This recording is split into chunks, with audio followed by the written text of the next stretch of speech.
Hello, everyone. Today we're going to be talking a little bit about some ancient indigenous skulls from different parts of the world. This one is Polynesian, this particular skull. This particular skull is an Aboriginal, Australian Aboriginal skull. And this particular skull is an older skull from the American Southwest.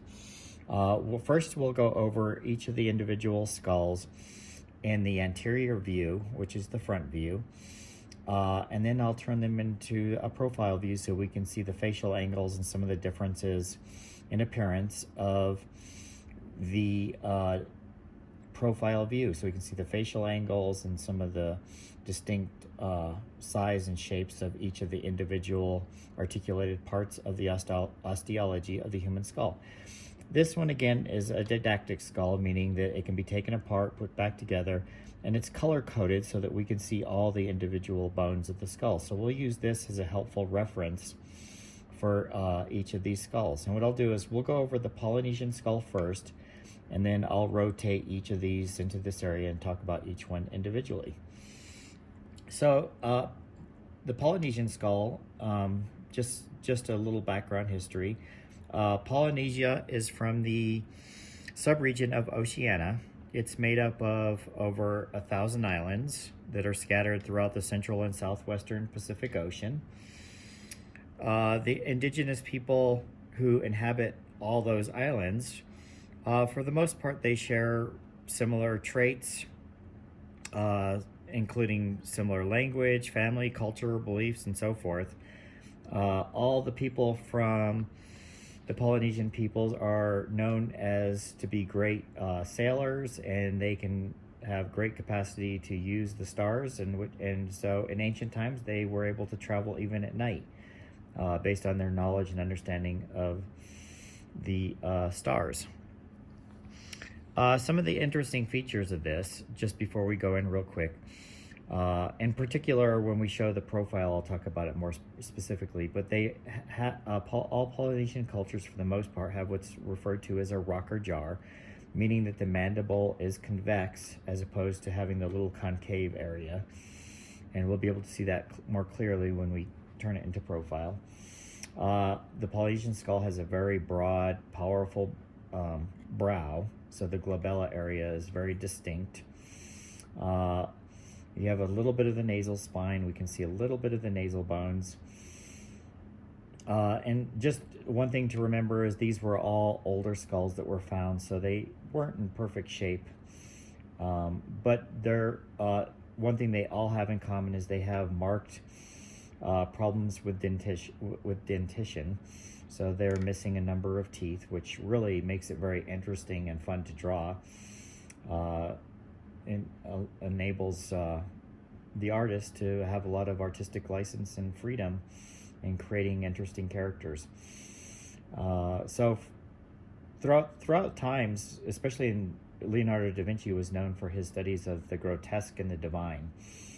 And really what he was interested in was looking at all sorts of different indigenous cultures or variations in anatomical features of the human head, and love to draw those. It's something that's starting, even actually predates Leonardo, but Leonardo's drawings are really well known for his study of the grotesque, as they're referred to. They're not necessarily grotesque, I don't think. They're beautifully drawn. But when you study different skulls like this, it really enables you to come up with a lot of unusual character references and portraits and whatnot that can be done from nature. For years, people have spent their time talking about and expressing themselves in a way through idealized beauty and idealized proportion. But in reality, most people and most skulls and most human heads don't fit the ideals. So it's really interesting to do these wonderful character studies and character references. So I always like to go over this and then do a series of really unusual portraits, things that are out of the ordinary and border on the extraordinary. So anyway, getting back to the Polynesian skull, you can see we have the real strong brow. We have the large eye sockets, large nasal cavity, a number of teeth that are missing. And just real quickly, looking at the didactic skull, let's go over some of the anatomy. So we can see very clearly on this particular skull, right through here, we can see the suture lines. And this up here, this is the frontal bone. Then the nasal bone would split into two. As you can see, this one is very narrow and it's been somewhat fused, and probably over time it decayed a little bit. Then we have these really kind of broad zygomatic bones right up in here, and then we have in this area right here we have the maxilla in both parts. Again, a small remnant of a nasal spine, and then we have the mandible. So we can see the green section up here. This right up here, this is the parietal bone. We see a little hint in here of the sphenoid bone, and then the bone that sticks out here on the side, this is the temporal bones. And remember, the temporal bone comes in through here, and there's a suture line that runs through here, so the temporal bone connects to the zygomatic bone. This whole region is known as the zygomatic arch.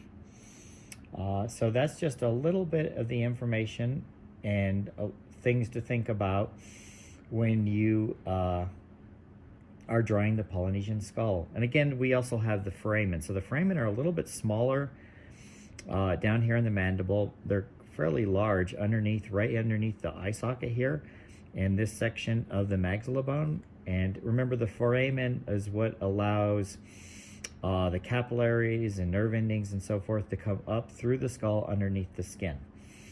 We do see here, we can see the lacrimal bone here, and this section in here we can actually see the ethmoid bone and even see the suture lines inside here. So we have the lacrimal right here, behind that is the ethmoid, and then we can distinctly see those suture lines. Remember, all the bones in the human skull are connected by sutures, with the exception of the mandible. The mandible is a hinge joint. So that sums up a little bit of information regarding the Polynesian skull. So now I've switched the Polynesian skull over here, and we're going to look at very briefly the Australian Aboriginal skull.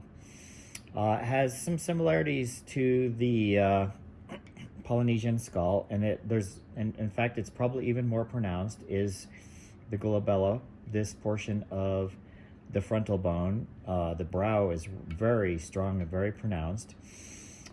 You can see the nose is a bit wider than the Polynesian skull, and the mouth will extend out quite a bit further than the other two ancient skulls we're going to look at today. So very strong maxilla bones. We can see the foramen. Just comparatively, remember here, this kind of tucks under, has a little bit more of a shelf up here on top. This is a little bit flatter. The mouth definitely extends. We have the foramen in here. When we turn this in profile, you'll be able to see the little concave section here of the mandible. And one thing that's interesting to note on this is the suture lines are not as clearly defined in this skull. The Australian Aboriginal skull and the Polynesian skull, these are both male skulls.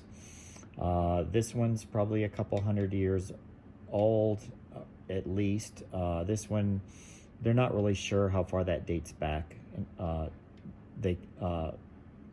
It was from an old site, but they don't know the exact date of that one in particular. But just quickly here, going in, just a few things to think about when you're drawing. Anatomical structure. We have here the frontal bone, and the suture line, you can barely see it, but it is here, and it runs through here, and it comes down in there. So this whole section in the front, this is the frontal bone. If you notice, the forehead somewhat recedes. Okay, it's not straight up and down. It does recede somewhat. And then we have this incredibly strong brow line. And the eyes are a little bit more sunken in. The nose feature comes out very distinct. It's wider through the bridge. right? The nasal bone, this is the nasal bone. So we have here the nasal bones. There's two of them. That would be the same case here. So we have the frontal bone, the nasal bones. Then we have the zygomatic bone running through here. Zygomatic bone through here. There's a nice little shelf in here. The eye socket sits inside. Right in here on the side, that would be the lacrimal bone, and deeper inside is the ethmoid. Same on this other side. There's two of each of those. You don't see much right here, a very minimal nasal spine, and then the mouth really extends out. Whereas the Polynesian, it's a little bit more up and down. The Southwest American Indian skull is even, in particular, is even more of a flatter area. So those are all things to think about when you're drawing portraits. So we have the maxilla here and two bones, one on this side, one on this side. And remember the maxilla, there's a little suture line that runs right through here. There's a suture line that runs right through here, and that's where the zygomatic, you can see where the zygomatic and the maxilla bone connect. Again, just like the other skulls, a number of the teeth are missing. You can see the little areas where the roots of the teeth once were.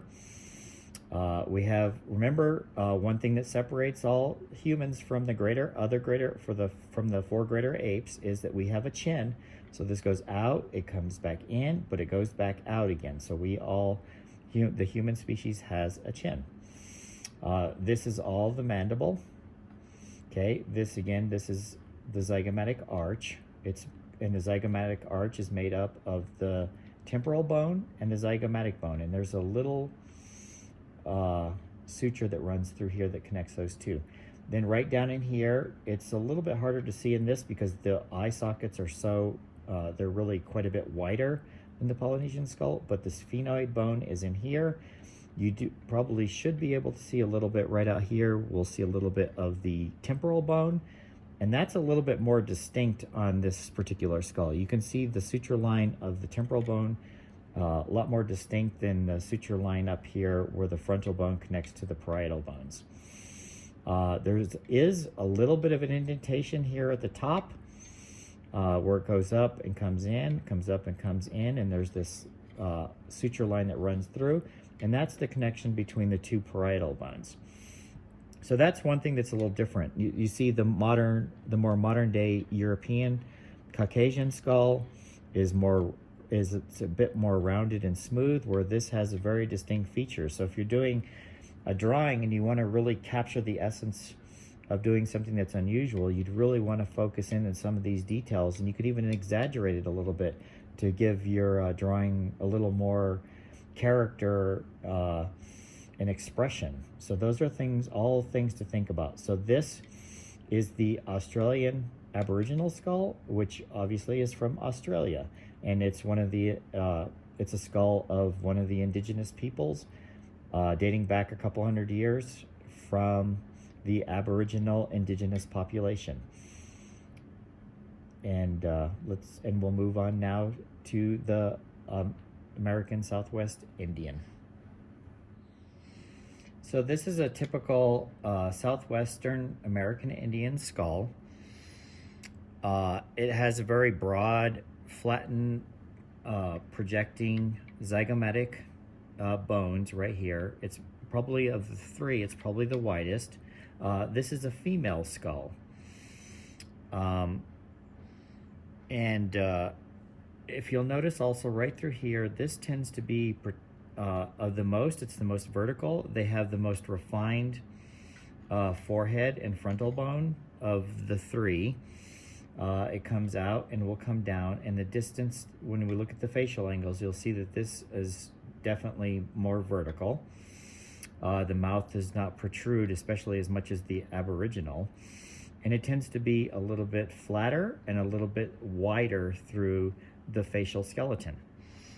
That's some of the part that's pretty interesting and distinct of the American Indians of the Southwest. So this is another great example, in that we can pretty clearly see the suture lines. So you'll see the suture lines up and through here of the frontal bone. Comes down here. There's a suture line in here for the sphenoid bone. We have the nasal bones, and these, they appear to be fused together, but there is a slight suture in here. So we have both sides of the nasal bones. We have the suture line that you can see right through there and a little bit right through here. And that is where the zygomatic bone meets the maxilla. And that is the suture line that connects those two bones together. Again, this is another example where some of the teeth are missing, which for artistic purposes is absolutely fantastic, because it's really fun to really focus in when there's just a few teeth and try to capture that character.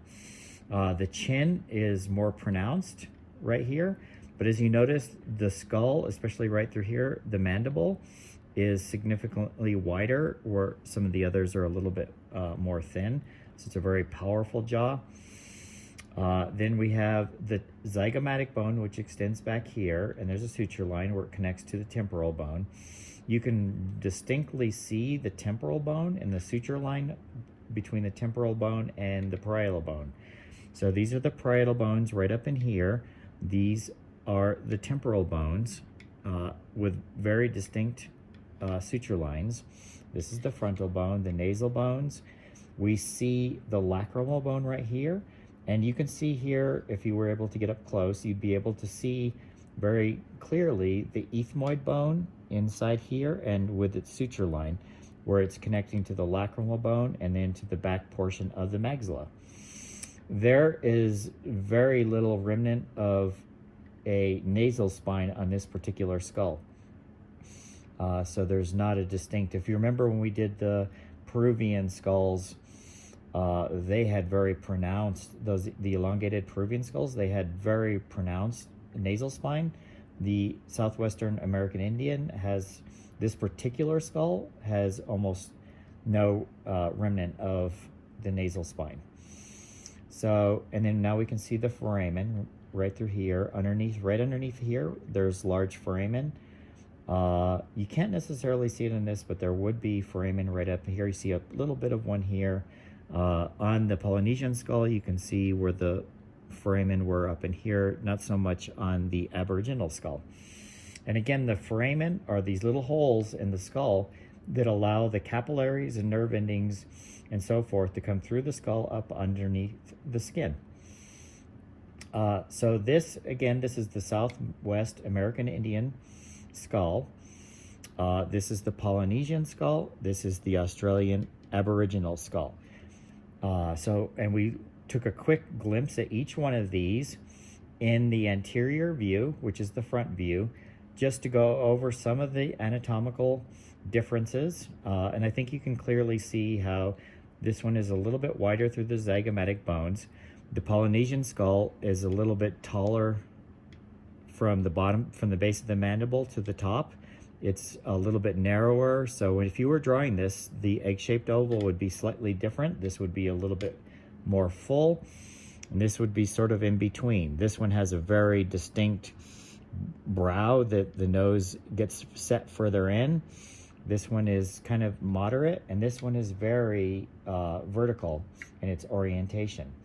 So those are some of the differences and things to think about when drawing these particular skulls. And if we were working on a series of the grotesque and divine, these are excellent examples to do really fun drawings and you can express yourself with a great deal of character. So now what we'll do is we'll turn these into profile view, and we'll start again from the Polynesian skull, and we'll just quickly go over each of these in profile view. Okay, so now we'll go over some of the anatomical differences, variations, similarities, and differences between the three indigenous skulls. Again, this is the Polynesian in this particular view. This is the Polynesian, this is the Australian Aboriginal, and this is the American Southwest Indian skull. First, we'll go over the Polynesian skull. So one thing that's excellent about this excuse me, is that you can see the suture lines very clearly. All the way through here, we see the occipital portion. And especially right through here, the temporal bone is very distinct. We can see the sphenoid, the suture lines fully for the sphenoid bone. So this yellow section here on the didactic skull. This is the sphenoid bone, and we can see that very clearly. This is the temporal bone right through here. And remember, there's a suture line right here. And this portion of the suture of the temporal bone comes here to the suture where it connects then to the zygomatic bone. So this in here, the cheekbone, is the zygomatic bone. And then we have the temporal ridge. And this whole area together with the two bones combined is known as the zygomatic arch. So frontal bone, parietal bone, this back portion is the occipital bone. This large process right here, this is known as the mastoid process. This is the ear canal. This is the external auditory meatus. This is an important and helpful landmark when studying facial angles, because if you look at the spine of the nose, and then we have the opening here of the ear canal, we can imagine that there's a line running through here at this angle. And then if we take the forehead and run it through the top portion there of the maxilla where the teeth are, so we can take an angle here and an angle there, and it's really helpful in drawing the human portrait. So when you think of facial angles, and people can it can vary dramatically when you're drawing facial angles, and that you can have this line, and some people it's straight up and down, some people it can be going back, and so it could be greater than a 90-degree angle, it could be less than a 90-degree angle. But if you think of those angles, it really helps in drawing the human portrait in profile view. And then we get here in a few weeks and we start drawing the greater apes and moving into a variety of other animal species.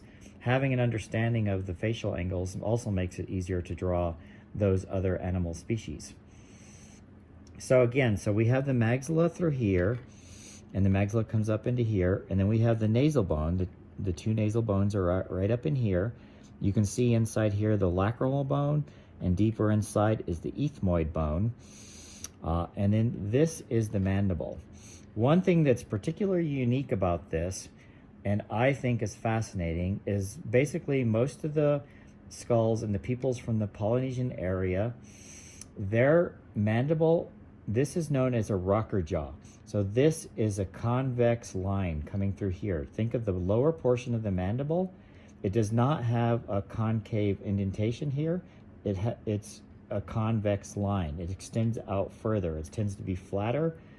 They have a very powerful jaw, but that's a very distinct feature between the Polynesian cultures and many of the other cultures around the world. Here you can see here on the Aboriginal, there's a little bit of that concave indentation, and even more so on the American Indian skull. So that's known as a rocker jaw, kind of a technical term. So that's something that's uniquely different about the Polynesian skulls. So just a quick overview. Again, the green section in here, we have, this is the parietal bone. The blue section, this is the frontal bone. This section right in here, this is the zygomatic bone with a suture line, and then we see the temporal bone, and it comes into this whole area here. So right through here, and all of this is the temporal bone.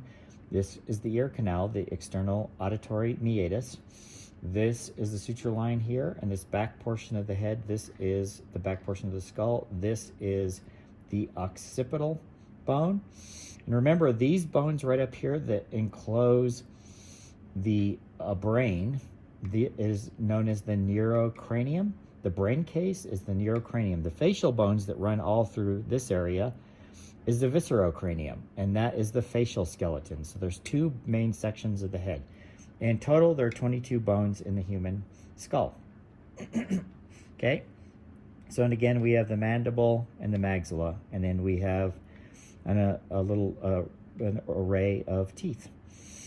And if you notice, just real quick in the facial angles, if you notice the brow is more pronounced, it comes back in, goes out, comes back in, and then the nose goes out. It was probably a fairly large full nose. The mouth extends out a little bit, but not a whole lot. The Peruvian skulls, and you'll see the Aboriginal skull extend out a great deal more, and then it comes back in, and then we go out for the chin and then wrap through. So that is the profile view of the Polynesian skull. So I've rotated this here, and this is the Aboriginal skull. The Polynesian skull is now here, so we can see the facial angle, and then this is the American Southwest Indian, so we can see the comparative study of each of those.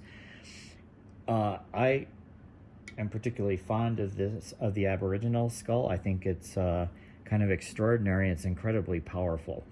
But you can see the suture line is not as clear and not as distinct on the where the frontal bone meets the parietal bones in this particular example. But you can see now how pronounced and how powerful the brow is, the deep indentation here, and then where the nose would extend out. So we have the frontal bone, but you can clearly see the nasal bones from the profile view. You can see the little suture line right through there. Right in here we have the lacrimal bone, then deep inside with the ethmoid bone. We can very distinctly see right through here the temporal bone. The suture line is not so clear, but it runs right through here. So this back portion, remember, is the temporal bone, and it connects right up here with the zygomatic bone. This is the zygomatic arch right through here, and zygomatic ridge. This is our mandible, and right through here is the maxilla, and you can see how far the maxilla extends out. Right in there is the nasal spine, this little pointy area is the nasal spine, and then the mouth really extends out. So of these three ancient indigenous skulls, the mouth of the Aboriginal is the most pronounced. It has the most pronounced forehead, and it has the most pronounced mouth area. You can see that this is concave through here, so it's not Polynesian. It doesn't have the rocker jaw. It has this little concave area. It connects via hinge joint. The rest of the bones connect via suture joints. Back in here, we have the occipital bone. And in the mastoid process, you can see the mastoid process in this particular skull is not as large and massive as, say, the Polynesian skull. This skull is not as tall as the Polynesian skull. And remember, that, again, these two are males. And that kind of will just sum up some of this. The main thing here to think about when if you were to draw this, is to think about the facial angle. So if you see the auditory meatus is right here, and you want to go down to where this lower spine of the nasal spine is, you have that angle, but now we have a distinct angle that is much stronger going from the forehead through the top of the mouth and this area right here. So you can see that this angle right here is dramatically different than, for example, the Polynesian.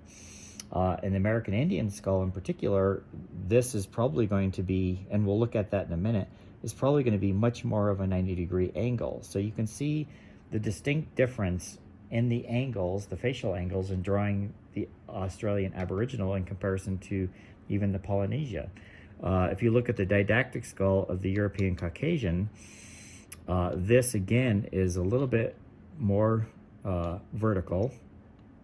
The mouth doesn't quite extend out as far as right here we have in the Australian Aboriginal, but it probably extends out further than the skull of the American Indian.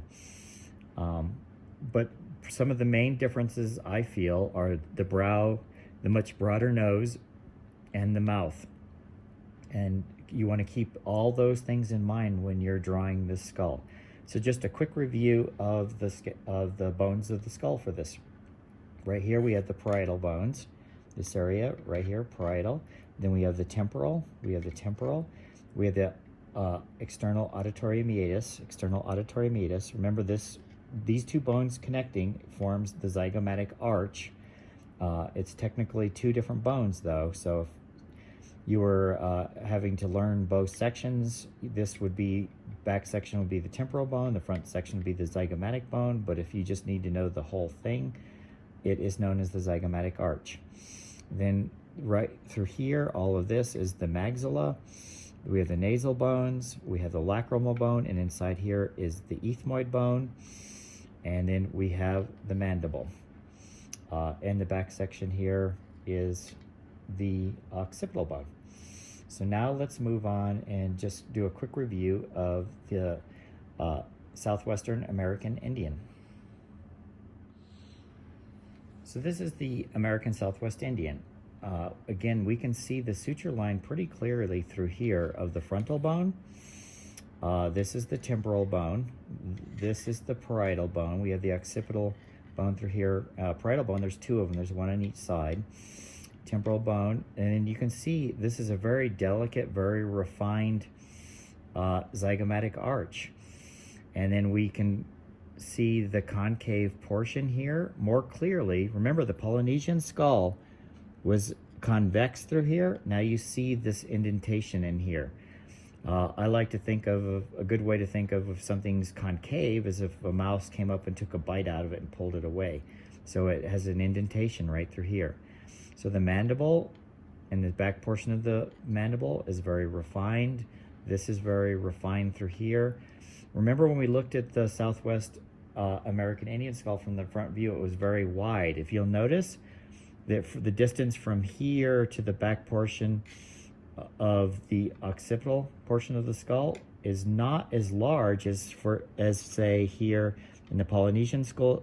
You see that it's considerably larger. The Aboriginal skull is the largest of the group from the front to the back. From the front of the maxilla to the back portion of the occipital bone is the largest in the Aboriginal skull, Australian Aboriginal. This is the flattest of the group. It's the broadest, and it would be the flattest. Some of the areas are really refined, though, especially through here. It's very thin and graceful. So, and then we have the external auditory meatus, again, the ear canal. So if we look at this angle through here, and then if we look at this angle through here, you can see that it's very vertical. There's very little extension of the mouth in comparison to the European Caucasian skull. This extends out further. It's more triangular in shape. The Aboriginal one extended the furthest. The American Indian skull is definitely the most vertical. So that's something that's really interesting about this skull. So again, just a quick rundown here. We have the parietal bones through here. There's a deep indentation in the back portion, which is unusual. The Polynesian one extended the most. And if you remember, the Australian Aboriginal, it actually comes in and has a little dip through here. In the particular case of this American Indian skull, there's a dip in through here in the back portion where the parietal bones meet the occipital bone. So those are all some of the unique differences that you want to look for when you're doing unusual drawings. So parietal bones, temporal bone, frontal bone. We have the sphenoid bone in here. You see the suture line coming through there.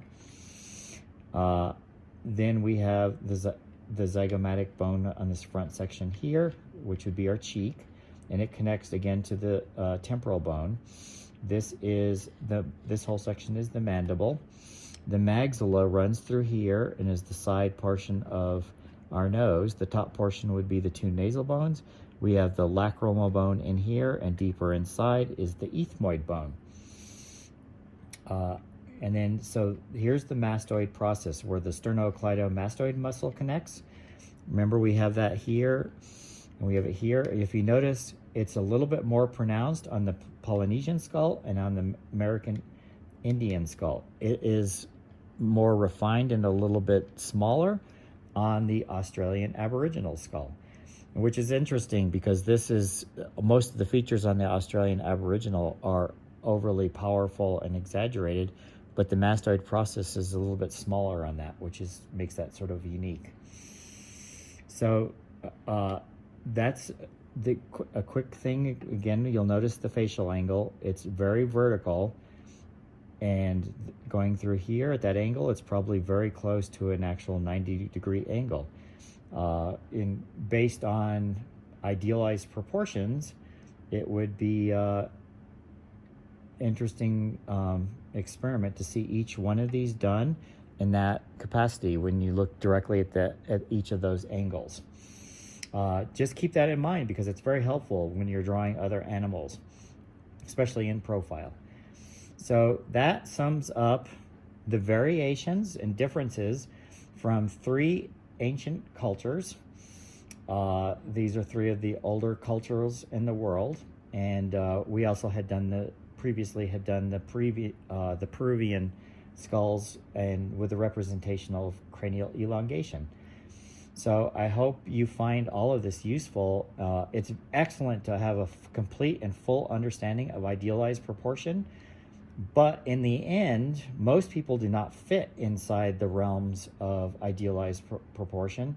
So if you want to capture individual character, you need to look at all the different areas that fall outside of that idealized proportion, and then you will truly capture all the individual characteristics. That's why Da Vinci's grotesque and divine drawings, Michelangelo did a series of those. A lot of artists throughout history have done these just extraordinary examples of the grotesque and divine, where they really studied all the different variations of character. And when you study these closely. Look at all those similarities and all those differences, and really express yourself freely and see what you can come up with. So having this base understanding is very key to creative expression in the end.